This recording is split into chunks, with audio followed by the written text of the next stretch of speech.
Short clips, big laughs. That's what we recommend. Subscribe now. Don't miss a beat. Hit that bell for laughs so sweet. Comedy clips, short clips, big laughs. I see that shit. I see it all around. Blacks and whites don't fight so much. You know who don't have no beef with anybody is Asian people. I see how y'all be doing.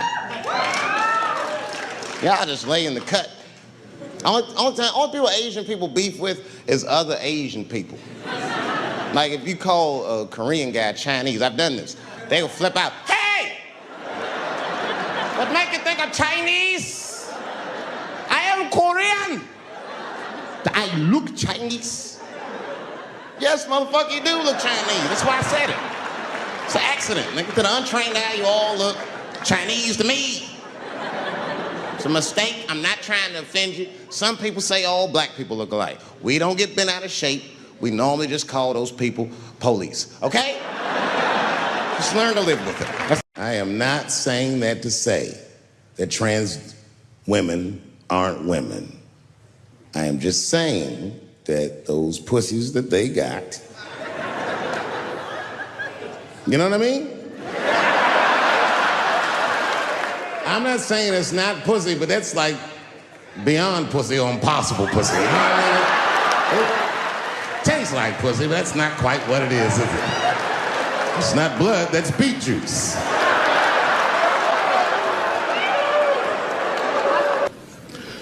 I started doing stand-up comedy when I was 14. I'll never forget the first time I was on stage. The guy that introduced me was a guy named J.T. Newton.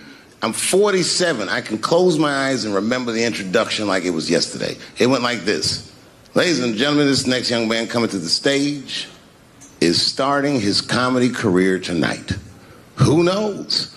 We may be witnessing the birth of a star. Please welcome David Chappelle.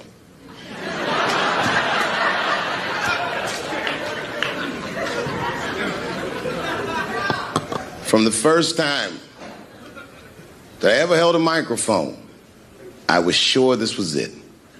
I knew I was home. I knew I had found my thing. And my God, man, I was a child. I got good.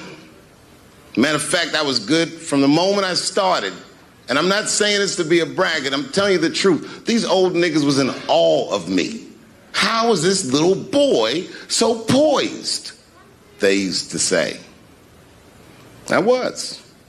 I mean, you know, I got better, but it started out good. About a year into it, when I was 15 years old, I had written a joke during the AIDS epidemic about having a Goodyear condom. Something, I don't even remember the joke. Something about an industrial strength condom by Goodyear. I just remember all the comedians really liked that joke. And there was an older comedian. And he came to me one night after the show, after he saw the joke, and he said, listen, I got an audition at another comedy club, and I was wondering, do you mind if I do that joke? I just want to borrow it. Now, I'm a kid. I don't know any better. I'm like, borrow it? Well, I guess, sure, if it'll help your career. I let him do the joke. And then weeks later, I was waiting to go on at a comedy club, and he went on before me, and he did the joke. And after the show, I pulled him aside and I said, hey, man, I don't mind you borrowing my jokes, but you gotta give them back. He said, oh, I forgot to ask you. He goes, let me buy that joke from you for $50. And I said, man, I'd do it, but I'm just starting out. I need all the material I can get. The idea being that the more material I can accumulate, the faster I'll be able to make money for my work. I said, I can't do it. I want my joke back. I'll never forget this. Remember, I was a 15-year-old child. This guy was a grown-ass man. He stood up over me so I could see how big he was. And he said to me, really? I can just take it. And he did. I got scared because I was a child. But I never forgot that. I never forgot that. I was 15 years old. I'm 47 now. I think about this guy all the time. When I look at my own kids and I see how young and innocent they are, I can't believe someone did that to me. And I don't think about it every day because that was the worst thing that happened to me. I think about it every day because that was the first time that someone ever did that to me. But in my career, it has happened many, many times since, where someone would intimidate me or scare me and take something that I believe was mine. I'll tell you another story. Now I'm 18 years old. I'm living in New York City, and I just finished my first road tour, which was a very difficult tour. I'll spare you the details. Now I'm back in New York, but my rent is paid, thank God. And I have $60 to my name, and a woman that I had met in Pittsburgh, a bad Dominican bitch,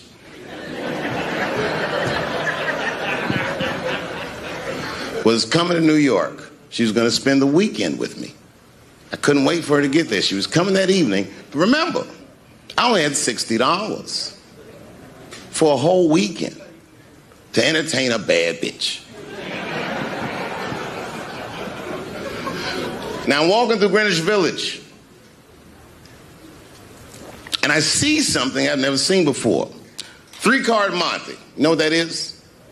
Yeah, the guy had the whole thing. The table was set up, and he had the 3 cards, and the crowd was hooting and hollering, and he was like, find the red card, find the red card, and people were playing. Sometimes they win, sometimes they lose, but it was really exciting, and I'm standing there watching it, and I noticed while I'm watching them play this game that the red card, the one you're trying to find, had just a little bend on the corner.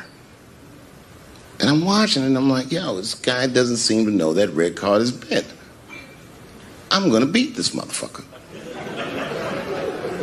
And I walked up to the table and I said, let me play a hand. And I put my last $60 on that table, and he starts to shuffle and find the red card, find the red card. And I kept watching that bent card go around the table, make sure I kept my eyes on that bent card. And when he stopped shuffling and he said, find the red card, I pointed to it with confidence. Here it is right here.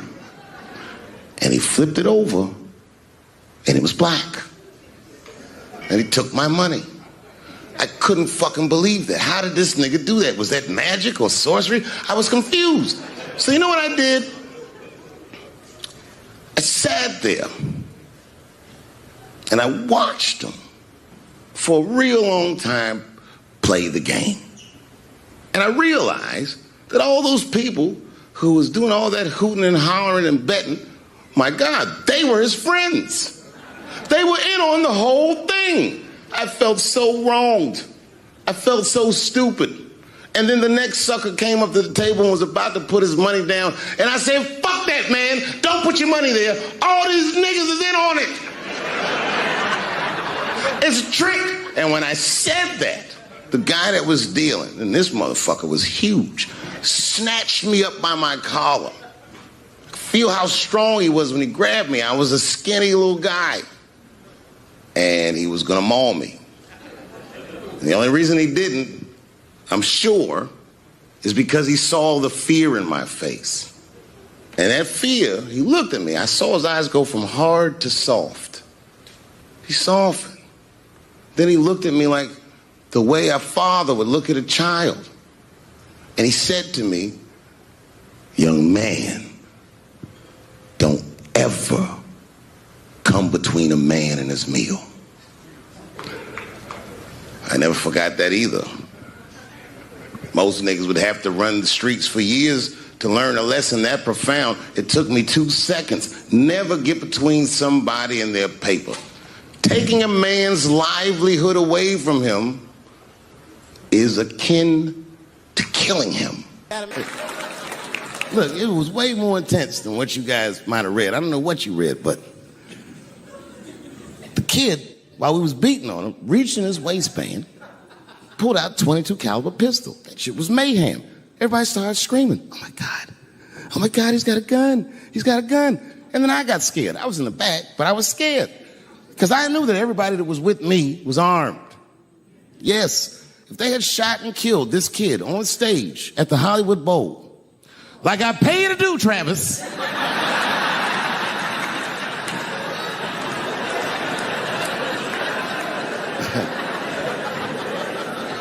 but Travis G'd up. Travis wrestled the gun out of the kid's hand, and then he took it like this and tried to chamber the round, and he couldn't. So he pulled the trigger, and it wasn't a gun. A knife blade popped out of the front. I guess this kid was gonna stab me. Some scary shit. So the next night, even though I didn't have a show, I said, I gotta get right back on stage. And I went and did a show. And someone in the audience screamed out, Dave, what happened with the attack? And I didn't know there was journalists in the room.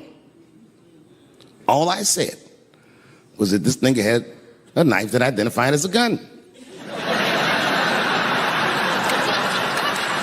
I got 6 more weeks of bad press for that joke. I didn't even do nothing to this nigga. That's not right.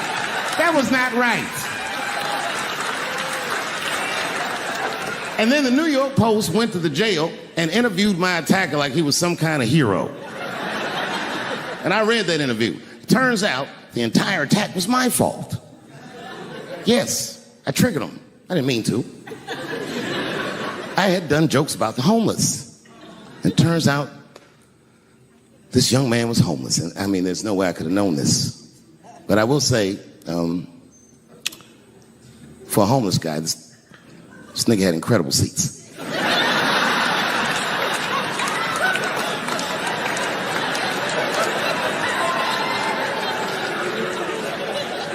Oh, and they said I triggered him because I had done LBGTQ jokes, and it turns out this fella was a bee.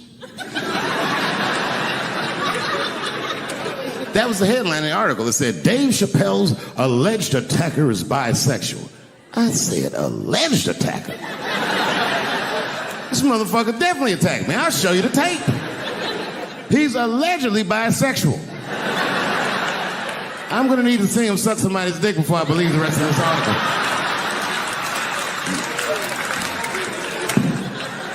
I read that shit in the paper. I was horrified. I was like, oh, bisexual? I could have been.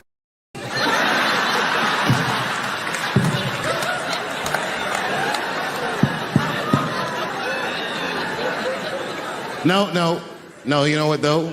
It's not funny because after all that madness ensued, I went to the hotel room.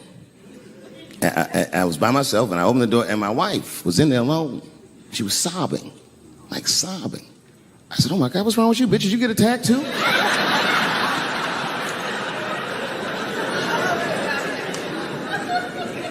And she's crying. She said, oh my God, David. She said, if you had died tonight, me and the kids would have nothing.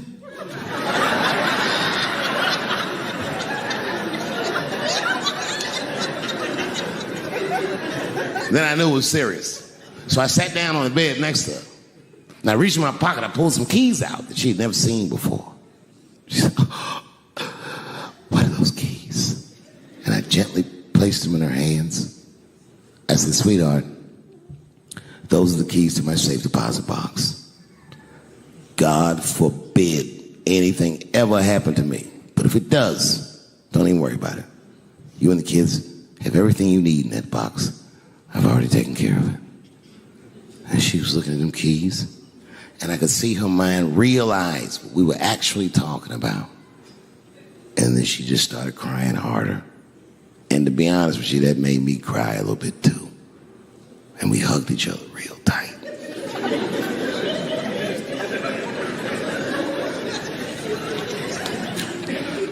Do you know this bitch looked in the box while I'm alive and well? Who does that? Oh my God. And then she was mad at me. She said, God damn it, David, I opened that box. I said, you did? She said, yes, I did. And there was nothing in there.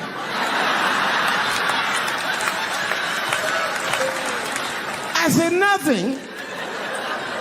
Oh. She said, nothing except your stupid joke book. I said, whoosh. She said, well, sweetie, look, If you tell those jokes exactly how they're written, you and the kids should be fine. They're really good jokes.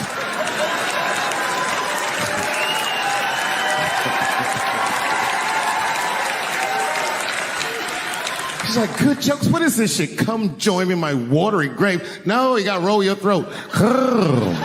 Join me in my watery grave.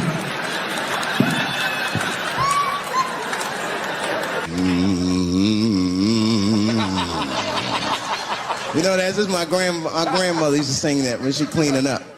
That's a Negro spiritual. Black work song. Not everybody know about that. I know. See, white people, you guys might whistle when you work. You dig? But that's how you can tell what kind of work we're actually doing.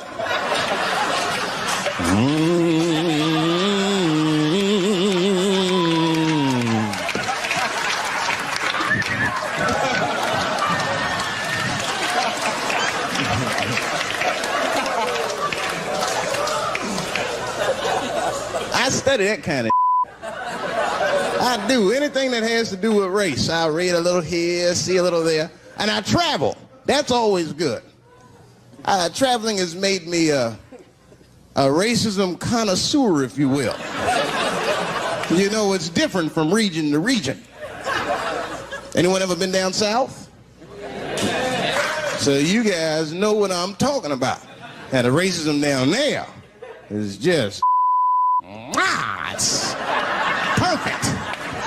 Stewed to a perfection. It's comfortable, it's out in the open. There are no secrets in Mississippi. Everybody knows the deal. Morning, nigger. Morning, sir.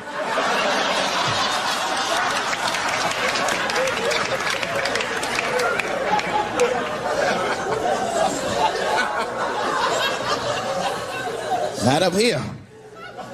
You hit the big cities, man, it's different. It's always a secret.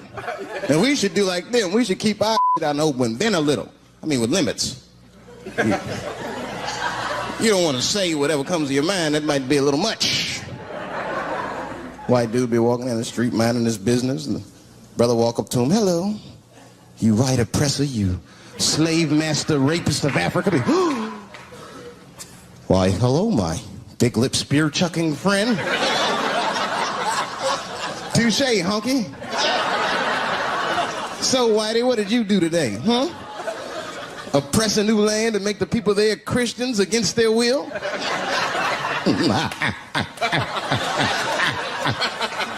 What did you do, fellow? Burn those big black lips on a crack pipe as you missed your job interview? Easy, Whitey, you're cutting deep. All this chit-chat has got me thirsty. If you will excuse me for a moment, I'm going to go to the Korean store and get something to drink.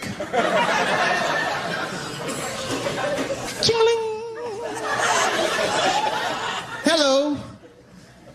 You slanted-eyed, ruining the economy in our neighborhood by opening stores and taking the money out the community. Chink. Wow. Good afternoon, you browse around but never buy anything. Suspicious looking nigga.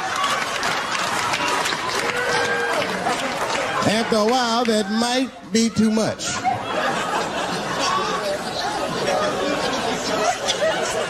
But you can't help it. If you're an American, you're a racist.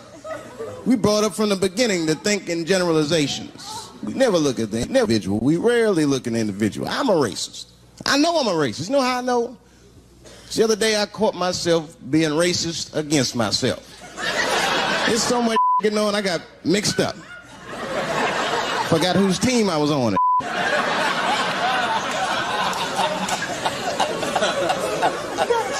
One time I was reading the paper, man, this story came on about this guy was suing a department store because they wouldn't let him play Santa Claus, you know, because he's black.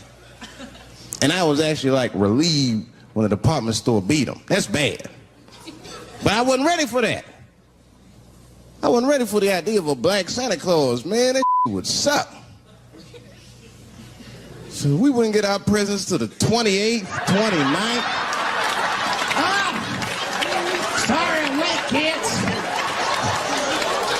I got caught up with some in Vegas. Woo. I had to sell some toys to get back. Shit. Where them cookies at? I heard that when Martin Luther King stood on the steps of the Lincoln Memorial and said he had a dream, he was speaking into a PA system that Bill Cosby paid for. Do you understand what I'm saying? The point is this. He rapes, but he saves. And he saves more than he rapes, but he probably does rape. Thank you very much. Good night. I know it's fucked up, but I tell you the truth. You know, everything's funny. Everything's funny till it happens to you. 3 months, a mere 3 months after that terrible attack that Chris Rock endured, I was on stage at the Hollywood Bowl, and a lunatic jumped out of the crowd and attacked me. Now, I gotta tell you, if it happens to you, you don't even know what the fuck is happening. It was like slow motion. I just looked over. I don't know this nigga. And I just looked and said, oh my God, I'm being attacked. And this motherfucker was ragged. He jumped at me. He was like, ah! I'm old, but I'm fast. I caught this motherfucker's head with my hand and pulled his hoodie over his eyes. I can still feel his head in my hand. It was spongy. He had been growing dreadlocks. Not the beautiful dreads that Rastafarians grow. These were accidental LA homeless dreads. This shit had leaves and sticks and bottle caps and shit in it. Some kind of grease. I was like, ugh, like this. And then I fell down. And he knocked me all the way on the ground. And I was like, man, this is a bad situation. I'm like, I don't know if I'm gonna die or what's gonna happen. But in that moment of vulnerability, you know what occurred to me that had never occurred to me before in my life? In that moment, it occurred to me that bodyguards should not wear dress shoes to work. Travis.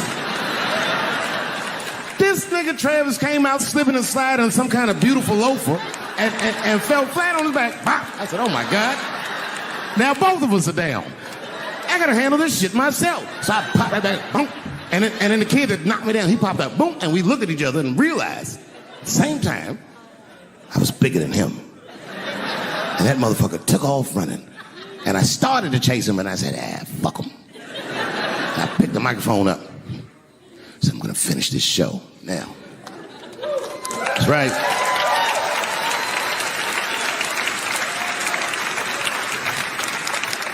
For 3 months before that, I'd been making fun of Chris Rock. And people would ask me all the time. They'd say, Dave, what would you do if you were Chris Rock and Will Smith slapped you in the face? And to this day, the answer is the same. Well, I don't know what I would have done. I've never been in a situation that extreme. But I do know now what Will Smith would not have done. And that is enjoy the rest of his evening. Man, listen. We gave that kid a good while. We was whooping his ass. Not we, I mean, I was on stage trying to think of a joke to tell, but they was beating this nigga up right behind me. Everybody could see it. Everybody could see it. And I'm sitting up there trying to think of what to say. And I'm tongue-tied. Me, of all people, can't think of anything to say. Look at my karma. Just that moment. Of all the people in the world, Chris Rock walks from backstage, walks up to me in front of 20,000 people, grabs the mic out of my hands and looks at the crowd and goes, was that Will Smith? Man, motherfuckers fell out of their chairs laughing.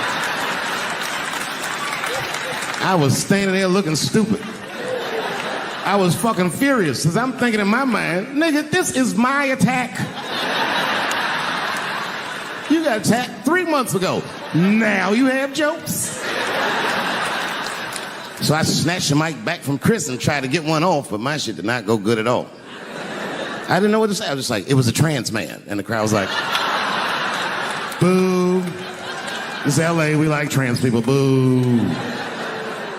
I know, I felt so bad. I felt so bad. But I know why I did it. You'd have to be there to understand, but man, when that guy tackled me, it was like a It's like a movie or something. You got to picture this. Picture a famous person you like. Every famous person you could imagine was at that show. It was like the biggest night that Hollywood had ever seen. And when that guy tackled me, he cleared the bleachers. I had to watch the tape afterwards to know this happened, but as soon as he tackled me, Jamie Foxx was the first motherfucker that jumped out of the crowd. He was wearing a white cowboy hat like he knew this shit was gonna happen to him. Never seen this nigga in a cowboy hat before. And Jamie started chasing that motherfucker around like any given Sunday. And that kid was fast as shit, was juking and shaking, and he broke Jamie's ankles, and he just kept running. And then Jon Stewart from The Daily Show ran from backstage and jumped at this motherfucker like Super Jew. He was like, ah! And the kid seen Jon coming, so he jumped back, and Jon went flying that way. And this kid was fast, and then he turned around. He sees the emergency exit. He starts running for the emergency exit. Just before he got to the door, motherfucking Puff Daddy from Bad Boy Records jumped in front of the door. That nigga was like,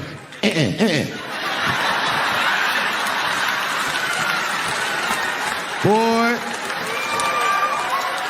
Puffy got that motherfucker. And then every celebrity just ran out because every celebrity saw themselves in me, and they just started beating the fuck out of that kid.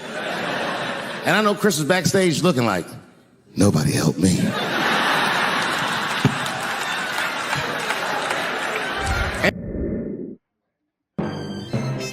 Thanks for watching. Subscribe, comment, like, and ring that bell. Your daily dose of laughter awaits.